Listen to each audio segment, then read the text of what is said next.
सही नहीं है, महल मठाई तो दही नहीं है।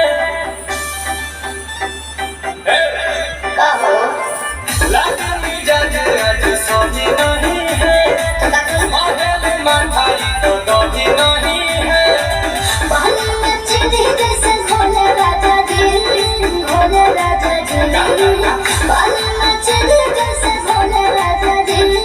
भोले राजा जी